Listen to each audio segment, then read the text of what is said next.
Welcome back to commerce की नगरी।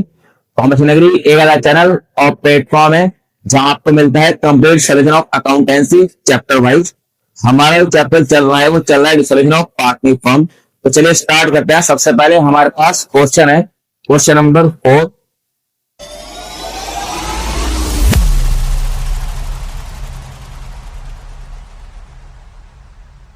तो देखते हैं हमारे पास क्वेश्चन नंबर 4 के अंदर क्या कहता है।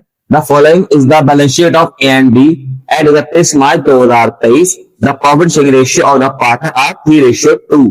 तो हमारे पास एक बैलेंस शीट गिवन है, जो सोल्यूशन ऑफ क्वेश्चन है। हमारे पास दो पार्टनर है जिसका नाम है ए एंड बी, उनका रेशियो है 3:2 और वो अपनी फर्म को डिसॉल्व करना चाहते हैं।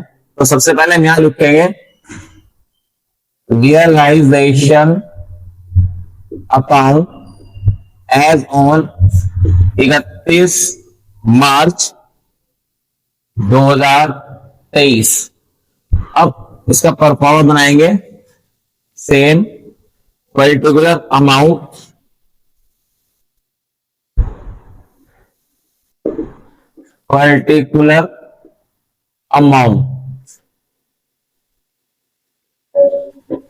ये हमारी क्रेडिट साइड एंड ये डेबिट साइड।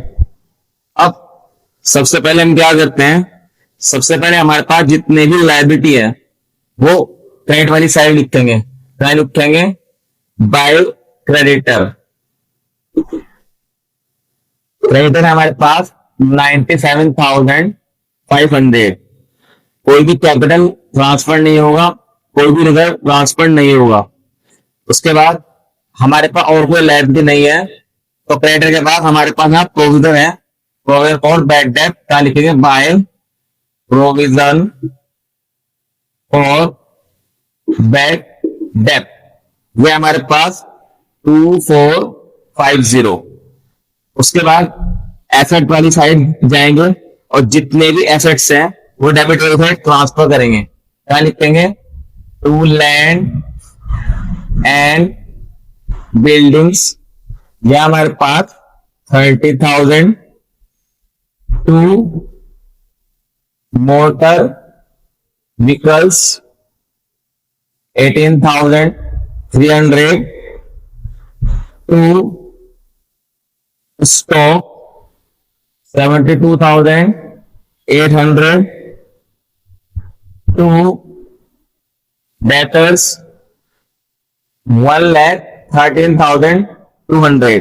हमारे पास यहाँ पे डेटर के अंदर प्रोविजन माइनस करके बाहर अमाउंट में वैल्यू गिवन है 1,10,750। लेकिन हम यहाँ पे जो भी डेट ट्रांसफर करेंगे वो विदाउट प्रोविजन वाला करेंगे। उसके बाद हमारे पास यहाँ पे कैश है, तो कोई भी कैश का अमाउंट, कोई बैंक का अमाउंट, कोई कैपिटल, कोई करंट अकाउंट, कोई रिजर्व, कोई पीएल, कुछ ट्रांसफर नहीं होगा। उसके बाद अब बाहर एडजस्टमेंट में आ जाएंगे। सीबीएसई बोर्ड के अंदर आपको हाफ मार्क्स लायबिलिटी ट्रांसफर करने का मिलेगा, हाफ मार्क्स आपको प्रोविजन ट्रांसफर करने का मिलेगा और हाफ मार्क्स आपको सारे सेक्टर ट्रांसफर करने के मिलेंगे। तो 6 नंबर क्वेश्चन सीबीएसई बोर्ड के अंदर आएगा, जिसमें से आपको 1.5 मार्क्स में ही ट्रांसफर करने में मिल जाएंगे एसेट एंड लायबिलिटी। उसके बाद बाहर कहता है हमारे पास the partner decide to dissolve the firm on and from the date of balance sheet motor vehicle and stock were sold. इसने बताया मोटर व्हीकल और स्टॉक सोल्ड हुए कैश में। तो यहाँ पे लिखेंगे हम बाय बैंक अकाउंट, हेडिंग डाल देंगे और जितने एसेट बेच रहे हैं उन सबको यहाँ पे लिखेंगे लाइन वाइज। तो सबसे पहले लिखेंगे मोटर व्हीकल। मोटर व्हीकल्स हमारा बिका है 16,950 का। उसके बाद वो कहता है स्टॉक। स्टॉक हमारे पास सोल्ड हुई है 77,600 का। बहुत ध्यान से देखना, हमारे पास अकॉर्डिंग टू क्वेश्चन चलेंगे। जो ऑप्शन के अंदर जो पहले गिवन होगा पहले वही लिखेंगे। उसके बाद कहता है ऑल डेटा were realise in full. All डेटा की वैल्यू ये है, तो सारे डेटा रियलाइज फुल हुए, यानी सारा पैसा हमारे पास फुल आया। तो लिखेंगे डेटा 1,13,200 एंड वो कहता है land and building were sold at 43,500। Land and building 43,500 is sold हुई। तो लिखेंगे लैंड एंड बिल्डिंग 43,500। अब हमारे पास चार एसेट गिवन थे, हमने ट्रांसफर किए और चार के चार एसेट सोल्ड कर चुके, रियलाइज वैल्यू आ चुकी। अब आराम से इन सबको प्लस कर लेंगे और प्लस करके बैंक में डाल देंगे। तो इन सबको प्लस करके आएगा हमारे पास 251,250। इन सबको ऐड करके बैंक में अमाउंट आ गई 2,51,250।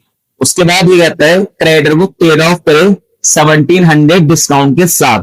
तो जितनी भी लायबिलिटी पेड होगी वो डेबिट वाली साइड आएगी, ना लिखेंगे टू बैंक अकाउंट क्रेडिटर। देखो क्रेडिटर की वैल्यू है मेरे पास 97,500। वो कहता है 97,500 का जो क्रेडिटर है वो हमने पेड करा 1,700 डिस्काउंट के साथ। तो 1,700 माइनस कर लेंगे तो हमारे पास आ जाएगा 95,800। मतलब हमने क्रेडिटर को पेड करा 95,800। उसके बाद ये कहता है एक एक्सपेंसेस भी है, तो आपकी इच्छा है आप एक्सपेंस अलग से शो कर दें या फिर टू बैंक वाली हेडिंग के अंदर डाल दें। हम क्या करेंगे, टू बैंक वाली हेडिंग के अंदर डाल देंगे, यहाँ पे लिखेंगे एक्सपेंसिव। एक्सपेंसिव रियलाइज जो हमारे पास 1,250 के। अब 1,250 को 95,800 में प्लस करके बैंक में अमाउंट डाल देंगे, यह जाएगा हमारे पास 97050।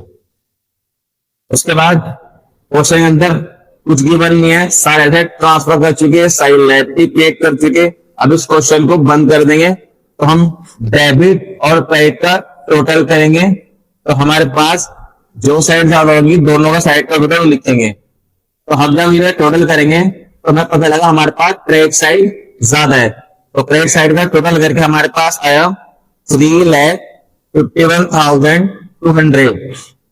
तो हम बोथ साइड 3,51,200 को पुट कर देंगे और इस क्रेडिट में से डेबिट को माइनस कर देंगे। तो हमारे पास प्रॉफिट आ जाएगा, लिखेंगे टू नेट प्रॉफिट ट्रांसफर, और ये प्रॉफिट आएगा हमारे पास 19,850।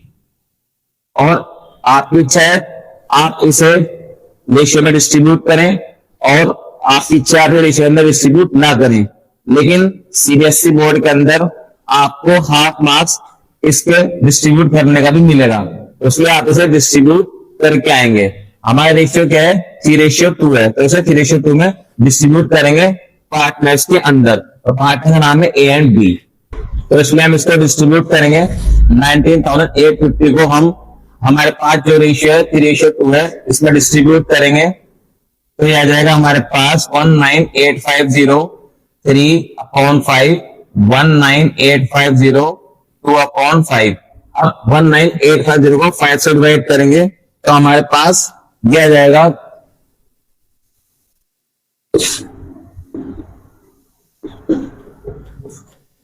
5 3 15, 5 7 5 9 45, 5 7 35। तो आएगा हमारे पास 3970। अब 3970 को 3 से मल्टीप्लाई करेंगे तो आएगा हमारे पास 11,910 एंड 2 से मल्टीप्लाई करेंगे आएगा हमारे पास 7,940। तो इसके साथ ही हमारा क्वेश्चन कंप्लीट। आई होप कि क्वेश्चन आपको अच्छे समझ में आ चुका होगा। सबसे पहले हमें अपनी सारी लायबिलिटी को ट्रांसफर करना है, उसके बाद सारे एसेट को ट्रांसफर करना है, उसके बाद जितने भी एसेट बिकते हैं उसे बाय वाली साइड बाय बैंक के अंदर लिखेंगे, जितनी लायबिलिटी पेड होती है टू बैंक के अंदर सारी पुट करेंगे और टोटल कर लेंगे। डेबिट ज्यादा है तो लॉस, क्रेडिट ज्यादा है तो प्रॉफिट।